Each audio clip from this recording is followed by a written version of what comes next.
Welcome to Derms on Drugs, a video podcast brought to you by scholars in medicine. Derms on Drugs is where cutting-edge derm meets low to mediocre comedy.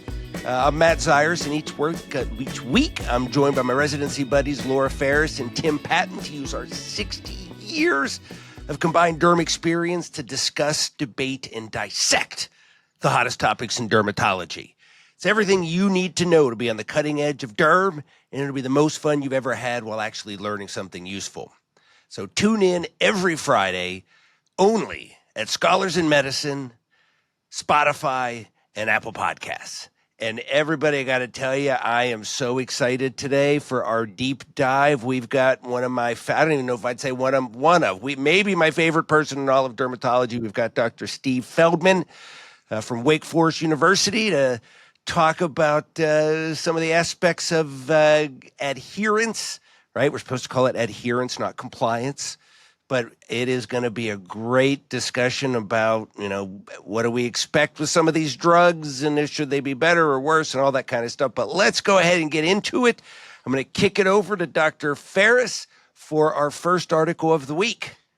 Thanks, Matt. I hope I am your second favorite North Carolinian, but I'll start with, so I am going to talk about Frontier 2, a phase 2b long-term extension study of the oral peptide J&J 2113, which now we can actually call by its proper name, icotrokinra, for moderate to severe plaque-type psoriasis. So what is this drug? This is an oral peptide. So it is administered orally, but it actually binds. It's a small peptide. It escapes the gut and it goes into the bloodstream, and it binds to and blocks the IL-23 receptor. Ferris, how does that? So you're first, I'm going to tell everybody Dr. Ferris is first author on this paper. So I think of her as the world expert on, how do you say it again? Icotrokinra. Icotrokinra. Now I'm going to find out I'm saying it wrong. So how does it get absorbed? Like, it's a peptide. It shouldn't get, like, I think of it as having like 1% bioavailability. It has extremely low bioavailability. But it shouldn't have any. It should have zero. It has some. So it is able to, there's a small amount, it is able to escape through the GI tract. So it actually is systemically absorbed. And is this a proprietary thing that they've got a special way of doing this, or should we expect in a couple years Dupey's going to have a Dupey oral So this is not the only oral peptide, right? So there are other oral inhibitory peptides, particularly of IL-17, there's one. So, so this is not something that only Johnson & Johnson or Janssen has. Do I have the recipe and can I make it up in my kitchen? No. So are there proprietary aspects to it? Yes. Okay. All right. Good. Okay. There we go. Go ahead. Okay. So this is it. So the 16-week data were already published, and this is sort of the 52-week extension. So, what did we see? Basically what we saw at 16 weeks held true at 50, it really was, kind of nicely consistent out to 52 weeks. Patients who were on placebo to week 16, when they crossed over to the high dose, which was 100 milligrams POBID, they caught up and really did just as well as that group, basically, or similarly. So what does that top line result look like? PASI 75 response of 76.2%, PASI 90 of 64.3%, PASI 100 of 40.5%. So, and then safety-wise, really there was nothing unique here. These patients were, tested for TB prior to being at screening. There was kind of nothing exciting, nothing unexpected, no real GI side effects with this medication. Yep, go ahead. Where will we use this? So I'm looking at these numbers. I'm no psoriasis expert, but it looks to me like this is in the ballpark of maybe better than a Stelara, not as good as a Cosentyx. Is that? So that's interesting you would say that. So if you look at the data for Cosentyx, Yeah, there's Cosentyx lots of isn't that studies great. with Cosentyx, but it's a PASI 100 is about 40% Yeah. with Cosentyx. Okay. PASI 90 is about 57%, so it's a little lower than the Okay. 64%. If you look at Illumia, Yeah, PASI Lumia's not that good. 75 is like 64%.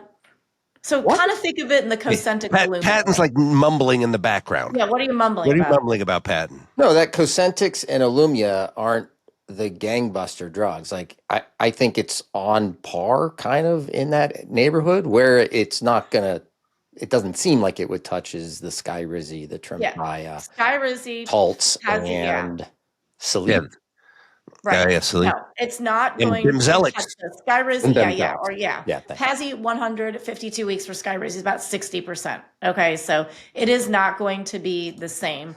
How Um, how does where does Sotyktu shake out? Like, is it going to take on Sotyktu? Is Sotyktu dead now? We have another oral medication, or I think this is way better than Sotyktu's data.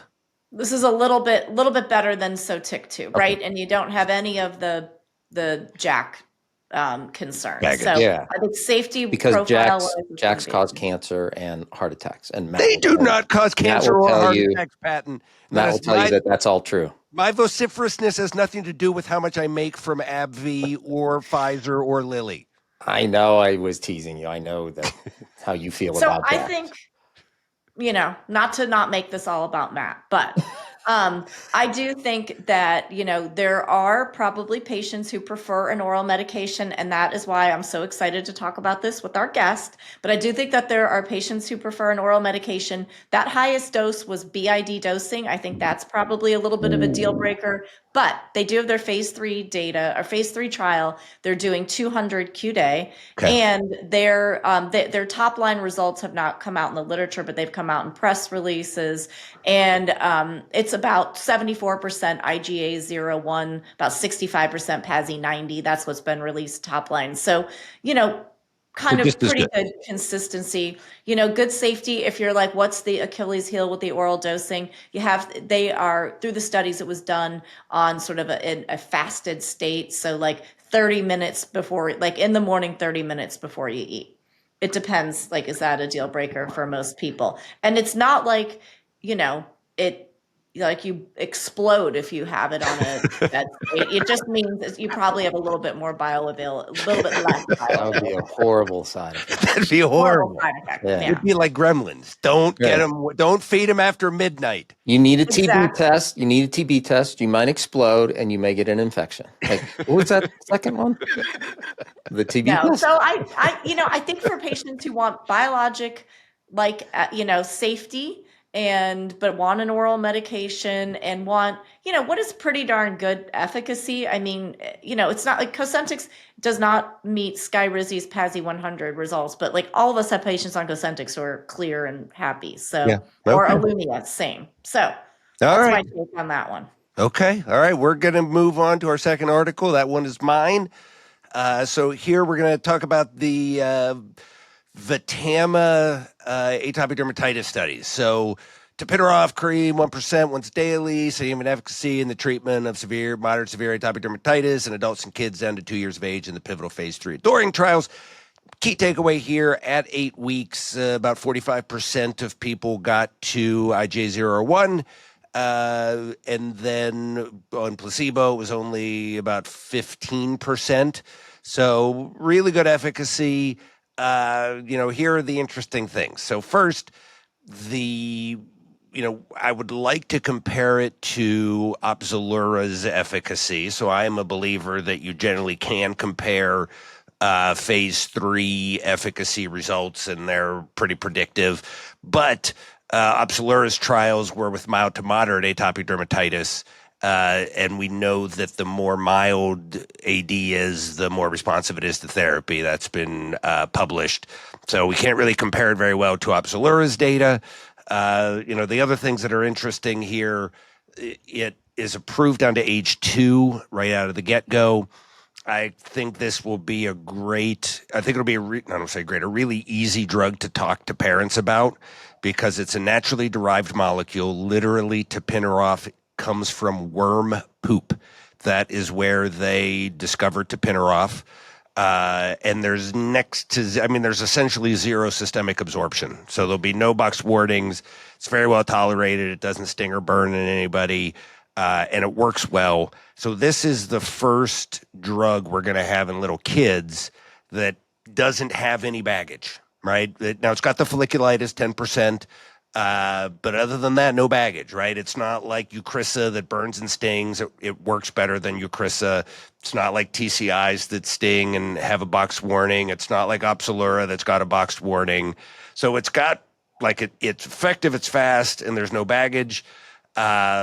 It really, to me, is an interesting thing to see how much, if this is going to change pediatric AD in the same way that Opzelura changed adult AD. Do you like it because you like contact dermatitis so much, and this will just kind of be like another revenue stream for you? So there was no contact dermatitis in the atopic dermatitis trials, and so there was some. No, there was not. It was only in psoriasis, and it's believed that that's because VTAMA normalizes cytokine levels, and so if you've got elevated IL-17 and you drop it, you get a little bit of rebound of IL-13, IL-4, Th2, and so you can get a little dermatitis. Same thing happens whenever you bring IL-13 down. You get a little rebound probably of IL-17, but it doesn't last long enough to start to see psoriasis-y stuff. Now, that's the theory. Who knows? The folliculitis is definitely still there. I did this trial. I had a lot of kids, and I would say, yeah, it was about 1 in 10. I think it's a little harder in AD because AD, like if new spots show up, that could just be AD, right? Whereas in psoriasis, new spots don't usually show up, so you knew that it was the folliculitis. But I'm excited to talk to Dr. Feldman about this drug because it's the idea to me of how much of the benefit is just going to be that from a compliance perspective, put this cream on wherever your kid has eczema, whenever they have eczema, versus like, well, don't use this steroid there. Don't use that steroid here. Don't use it longer than this. Moisturize 3 times a day. Take 2 baths. Like, is it more than just the efficacy of the drug, right? And that's going to be interesting. So you guys did fairly straightforward here. I think. You guys got comments? So how do you think this is going to compare to Zoryve? So most recent Zoryve data are out, right? So this was like 45%, and I think it had an IgA response, right? Yes. With tapinarof. And with Zoryve, it's like 35-ish%, right? Yes. So do you think that's going to be meaningfully different? And, or is this going to be like, well, there's kind of like not a lot to worry about. You don't have the folliculitis. Yeah. Do you think that there's going to be the spin of like, this is a novel mechanism of action with tapinarof, right? Yeah. This is sort of this aryl hydrocarbon receptor agonism. You can sort of, you could say it's worm poop, but you could also say, oh, it's sort of like the same pathway as dioxin too, right? So we don't know a ton about this pathway to say it's 100% as safe as rubbing worms on your skin. Yeah, it's a fascinating question. So I don't know how.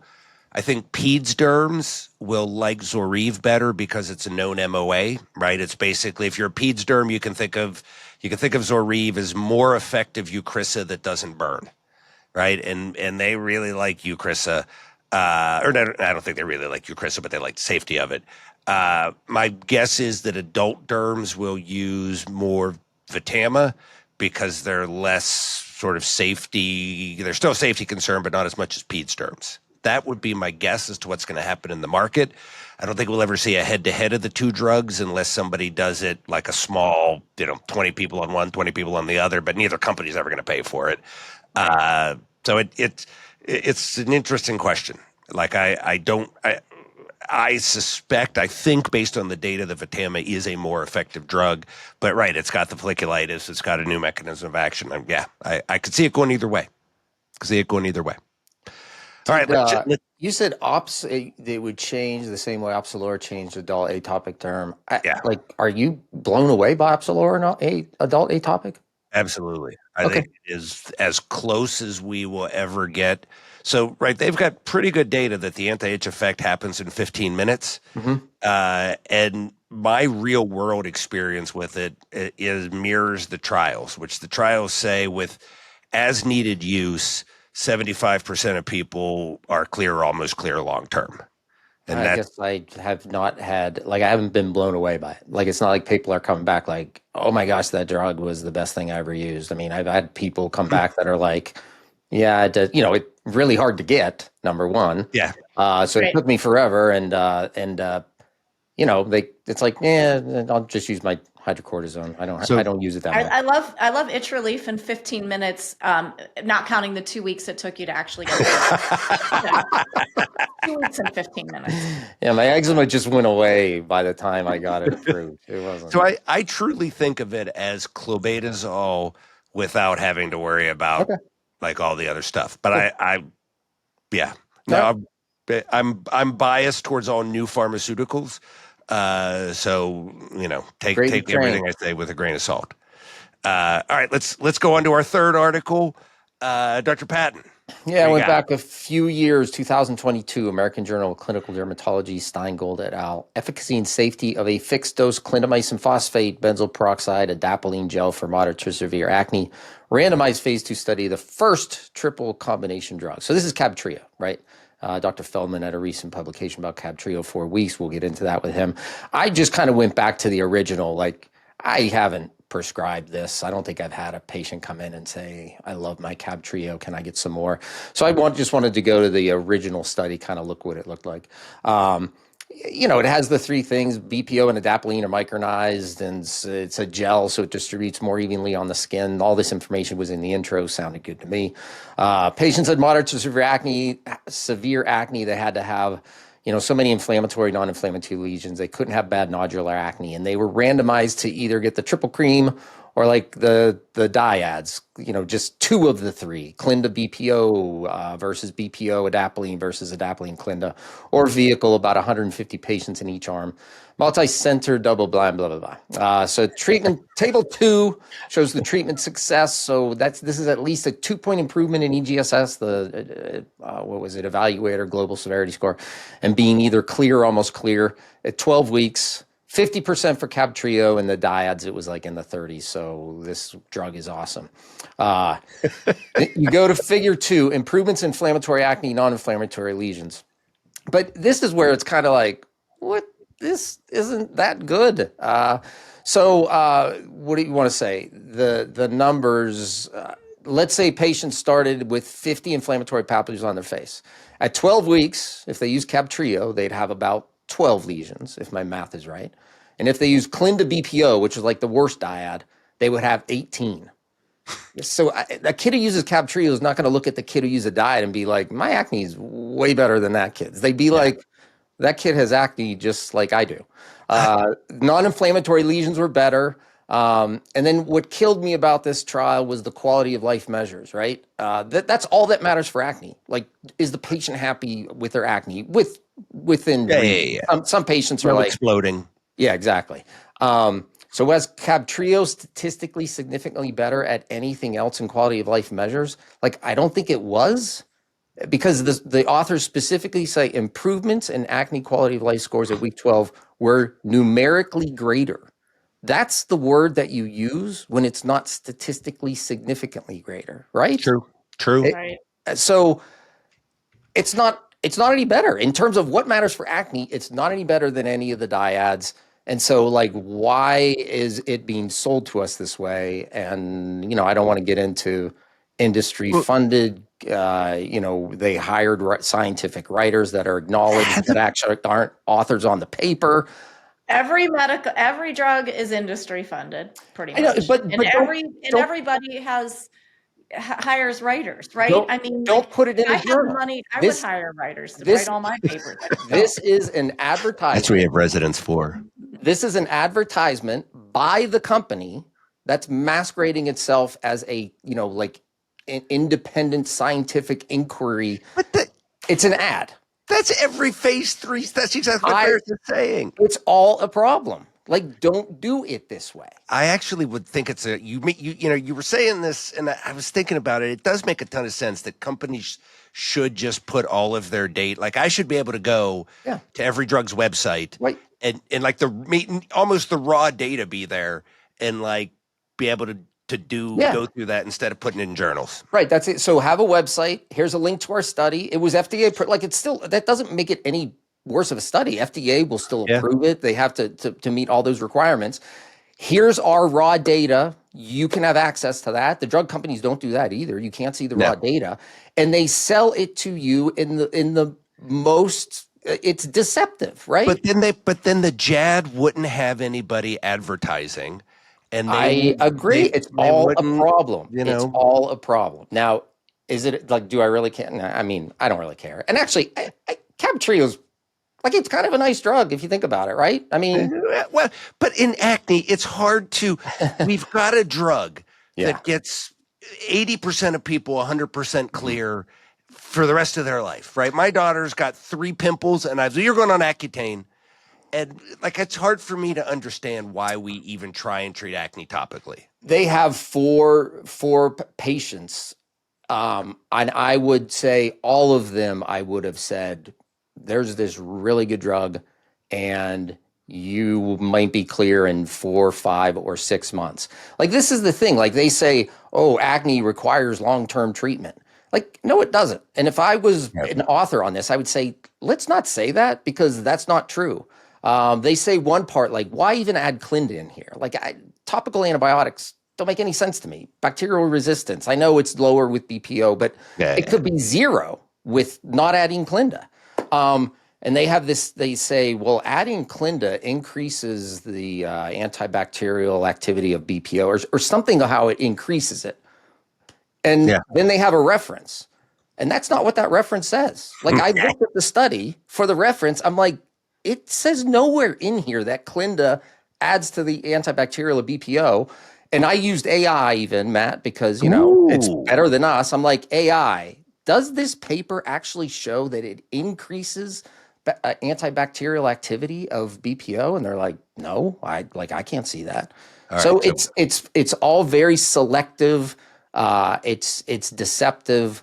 I don't like it. I don't like these studies. I don't like them. So Ferris, takeaway is we don't let patent review any more pharma articles. That's how we handle this kind of dissent.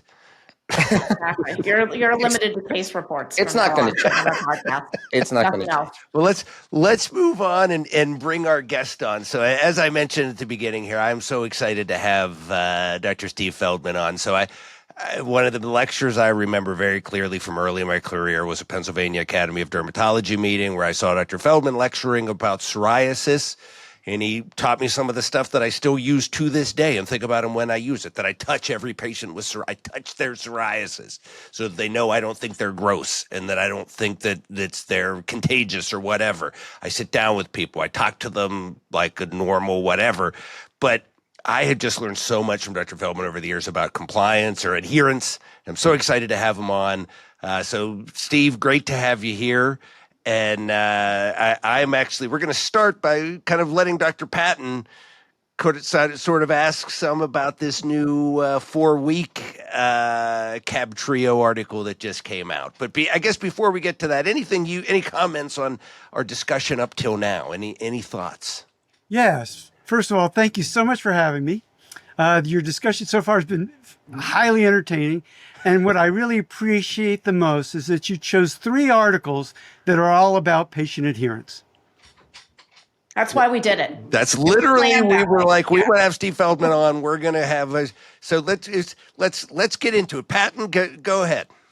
Yeah. So, Steve, you had one article. It was a long time ago, but it was basically how compliant. I think it was an acne study, and it was like one single cream, and basically compliance was. I mean, it was just horrific, right? I mean, patients do not use their acne cream. Are you serious? That wouldn't blow me away, but the number was so terrible. I mean, my kids have acne and they're actually okay. I was very surprised at that number. It was zero. That's why you were surprised. It was zero. Not a single It was the one where he had the little cap on the little electronic caps. You measured it. Not a single person used it 80% of the time. Not one. So something like Cabtreo, with what I think is a clinically minimal difference, but because it's 3 and 1, it's once a day, but you showed compliance really wasn't that good for if you're just using even something once a day. Do you think Cabtreo makes a big difference in that? Well, a big difference as big is hard to define. I think it makes a difference, sure. You mentioned that there was not a big difference if they used, the triple versus using the dyad. Be very careful with your language. There was difference between the group assigned to use the triple versus the group assigned to use the dyad. Nobody used either. When residents say, "Oh, the patient is using XYZ," I'm like, "Are you in the room with them watching?" If not, then you should say, "They say they're using. They claim they're using. Allegedly, they're using X, Y, and Z." Okay. Yeah. We have to, and this theme runs through all 3 of these papers, because you go, well, this oral IL-23 blocker is not as effective as injectable IL-23 blockers. Well, what is the mechanism for that? If you're blocking IL-23, they should work the same. Well, maybe they're not taking all the pills. I know this is shocking, but patients aren't always fully adherent to their treatments. So do you think they're better in trials though? Like, cause we did this and it's like they had like a card and, they had the blister packs. Do you think that helps? Or do you think they're like, oh, I got my study appointment, like pop, pop, pop, pop. There you go. Well, they're both. Yeah, now that you mentioned it, the pop, pop, pop, I'm sure that's happening. But I think blister packs are much better, and they've been proven much better. Because in the 1960s, birth control pills worked okay, but not great. They didn't change the chemistry. They just changed the packaging to tell you what pill to take what day. And they became dramatically more effective.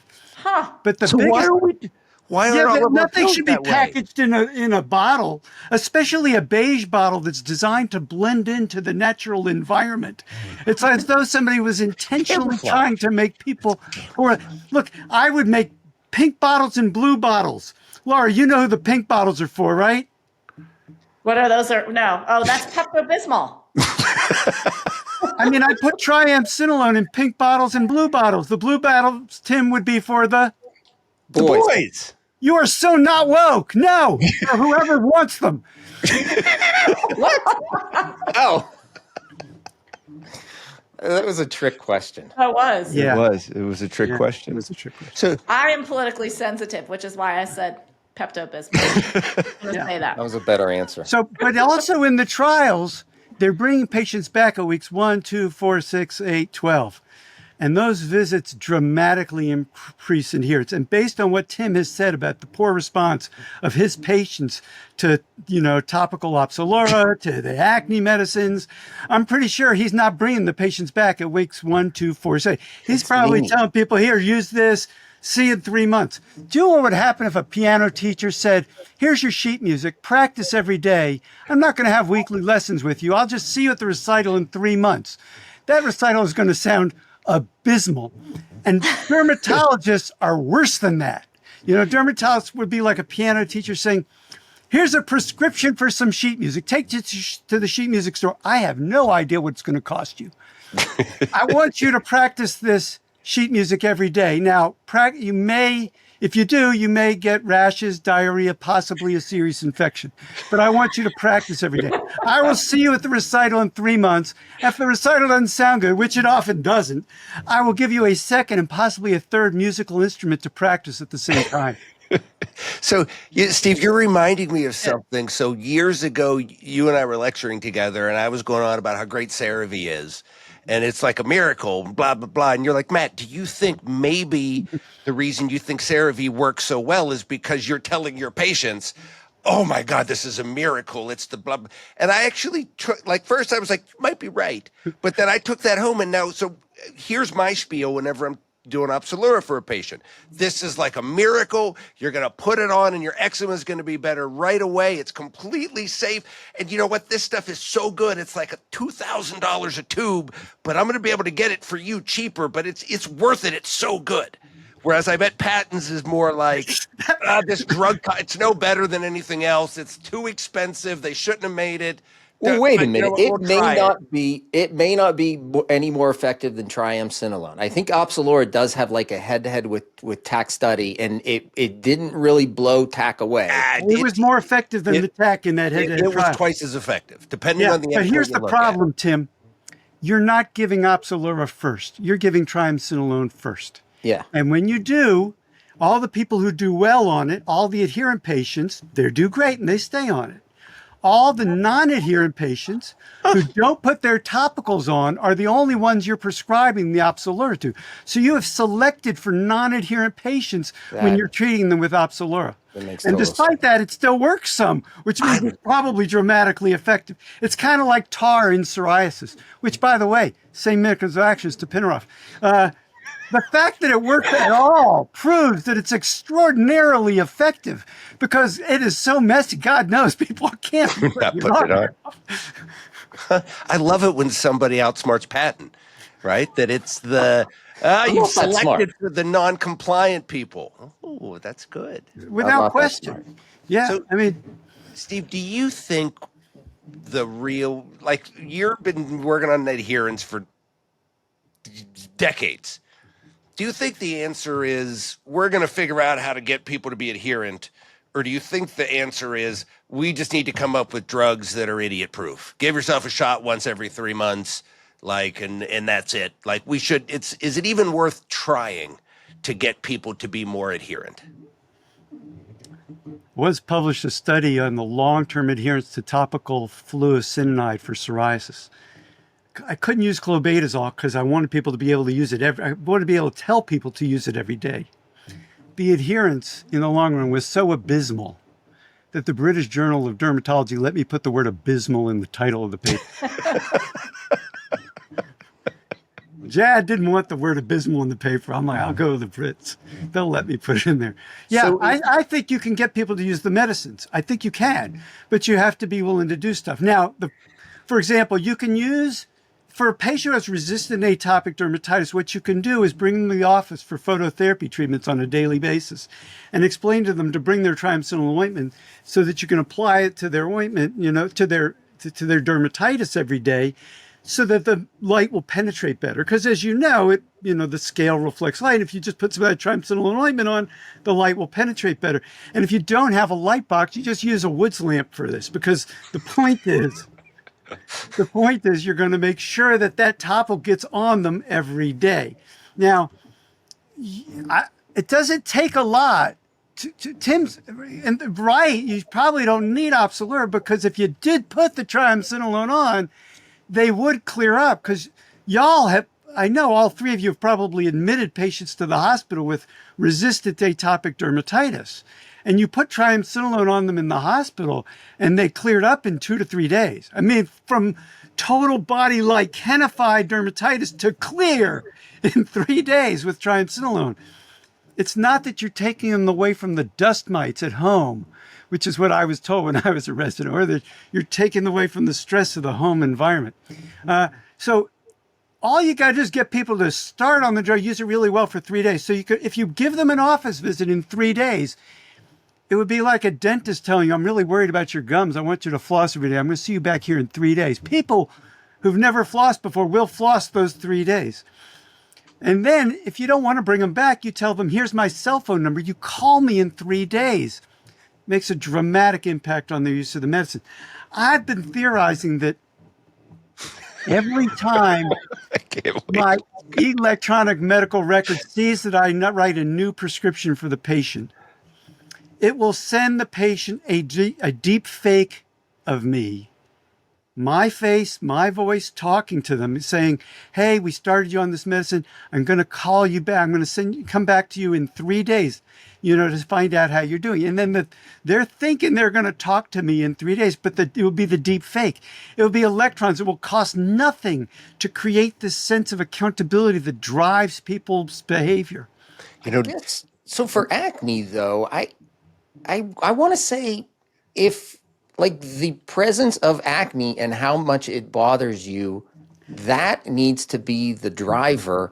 If you come back to me in 3 months and we're honest and said, I wasn't great about using this, that's not my problem. Like Oh, yeah, we it's your don't have problem. we have very little time as it is. I think that becomes so hard when I take a medication. I have blood pressure. I take it every day. If I went back in 3 months to my doc and was like, I'm not really doing it, I wouldn't say to her, like, wow, you need to help me take it more. I would say, I need to take this.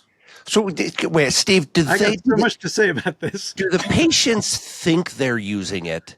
Right. So there's a difference between they're lying. I'm not really using it, but I'm going to pretend I am. And I put it on every day, but really they didn't put it on every day. They just don't know. Like, which of the two? Because that gets to Patton's question. If it's that they think they're using it, then I feel like it's more on us. If they know they're not using it, then I kind of agree with them that it's more on them. Well, it's clearly on us. Dermatologist Danny Berg once told me about this wisdom from a Vietnamese Buddhist monk named Thich Nhat Hanh, who said, if the lettuce is not growing well, you don't blame the lettuce. All right? But the lettuce can't choose. It's all your fault, Tim, for telling them to come back in 3 months. If you have a student who's at the top of their medical school class, who's desperate to get a dermatology residency, who is as bright and industrious as anybody on the planet, would you tell them, who comes to work with you over the summer and wants to publish, would you tell them, here's your project, work on this every day, I'll meet with you again at the end of the summer? No, it would be ridiculous. You would have weekly lab meetings with them that would make them work. I think you're right, Matt, that they don't even realize how little they're using it. But the idea that they're bothered by their disease is going to make them work, make them use the medicine, is simply wrong. And best example of this is a story I got to tell when the dean invited me to speak to all the big donors of our medical center. And I'd given my adherence talk, and the dean, who's a hypertension doc, said, I'm really shocked your patients aren't using the medicine. It doesn't make sense to me. I take care of diabetes and hypertension, silent diseases. But you're taking care of diseases where the patients are itching or in pain and they see their lesions. I would think they'd be adherent to the treatment. And I said to the dean, in medical school, they taught me nothing about adherence. I used this book, Goodman and Gilman for Pharmacology. Massive textbook, really thin sheets of paper, covered everything that affected drugs except for the three most important things, which is whether they use it, whether they use it, and whether they use it. But I was at the VA. I admitted a patient with a sexually transmitted disease, and I'm reading everything I can find about, sexually transmitted diseases because I'm going to get pimped at Duke the next morning on rounds. And I read that if you have gonorrhea, you could cure it by taking a pill daily for 7 days. That's all you got to do. You take the antibiotic pill for 7 days and you're cured. But we do not treat people that way. We inject them with penicillin because you can't count on people taking a pill consistently for just 7 days for gonorrhea. Now, I know psoriasis is bad. I know that atopic dermatitis is horrible, but if I had gonorrhea, if I had this painful pus dripping out, okay, I would think that would bother me. I would think that would affect me socially in my interactions with, people. But they won't take a pill. The stuff we ask them to do, the stuff you're asking your acne patient to do for 3 months, they're not going to do it. I just realized, maybe that's why Accutane works so well. To me, I was like, Accutane works because patients are motivated and they want to take it. But you have to see those patients every month because of the whole iPledge thing. And so now I'm realizing maybe that's it. Yeah.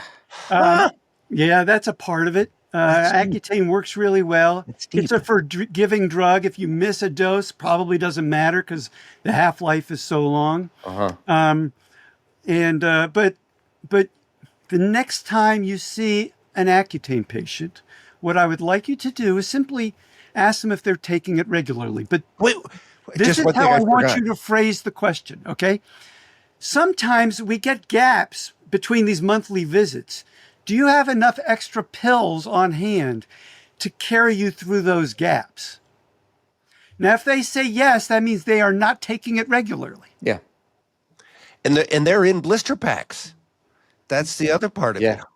it. Which, Steve, it has been a ball talking about compliance. And I think we're ready to move on to what is universally everyone's favorite segment of the show, patent trivia. Pat, All what do you got for us this week? Okay, so pay attention. This is harder than prescribing an acne regimen. All right, the title of this trivia, it's called Biosimilars or Science Fiction. I have 7 names in front of me here. It's either a biosimilar or a name taken from science fiction. So I'm going to say the name, and you either say science fiction if you think it's from science fiction, and if you answer it correctly, then it's over. You win. You can't answer more than once, so you can't like give 2 answers. You can't go science fiction or whatever. Now, if you think it's a biosimilar, you have to tell me what it is a biosimilar to, either like the first branded that came out or the generic. Okay. Okay, all right, all That right. makes sense? Yep. And you only get one answer. You can't keep guessing on this one. Okay. So Let's start. so it's one person at a time. So we'll start. No. All 3, but Okay. you either say science fiction or you name the biosimilar that it is a biosimilar to. You know what I mean? Yep. So do we say biosimilar or do we have to say No. like You say the drug. Remicade? Yeah, so You you say would the- say okay. Xolair or whatever, Okay. right? All right, all right, all right. Okay, ready? First one. We got 7 of these. It should go pretty quickly, so that we should do this. First one, Simlandi. Biosimilar. 2. Cimzia. No, what's it a biosimilar to? You have to name the drug. Or adalimumab. Yep, got it. So that's how you answer. You would answer adalimumab Or Humira. or You're Humira. or Humira. You're allowed to use podcast, brand you're name. allowed to use brand names. So Okay. Feldman 1, Zyr's Fair 0. Yeah. Second, Avsola. It's a biosimilar of, but what is it about? It's Remicade. Remicade. Oh, Ferris 1, Feldman Very 1. Ooh, we've got a North Carolina showdown here. Yes, exactly. All right. Are you guys Tobacco Road or is that UNC and Duke? No, I don't know. I haven't been here long There's a enough to know. Tobacco Road rivalry. Okay. Third one, Omelis.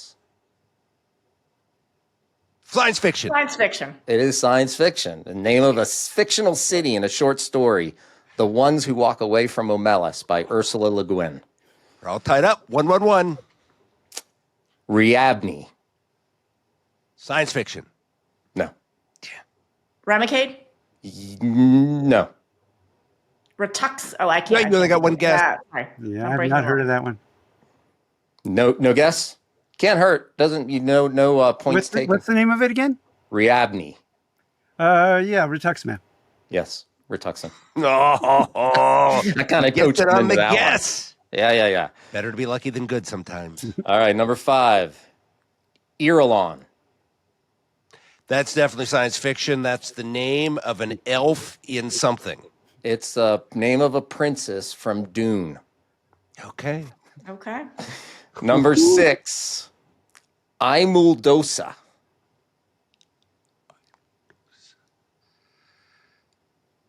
Science fiction. No. This one's it got approved at the end of last year. Stellara. Yes. Ooh, it's 2-2-2 going into the 7th. Yeah, you've only won on science fiction. I'm going to point that out. Even I know more medicine, and you know more. If you said science fiction right away for every question, you'd have the same score you have right now. All right, last and final, 2-2-2. This is good. Euflyma. I'm going with science fiction. No. That sounds like science fiction. Oh, look at it. The UNC Wake Forest showdown. Neither one of there's a lot of bragging rights riding on this. I'll go with an Enbrel biosimilar. No. It's all of you, Ferris. All the time in the world. What do you got?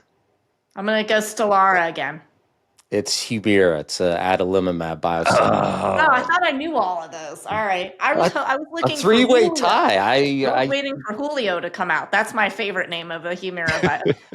The Humira ones are good. The ones that are coming out for Stelara, I mean, they're like every single one sounds like a science fiction character. It's awesome. Yeah. All right, that was fun, guys. It's a three-way tie.